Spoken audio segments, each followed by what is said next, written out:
Now it's time for the next stage, nickel plating.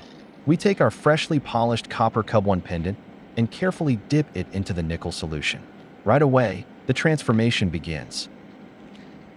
As the current flows, you can actually watch the magic happen.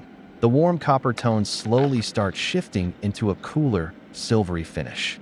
Nickel adds that extra layer of durability while giving the piece a sleek, chrome-like look.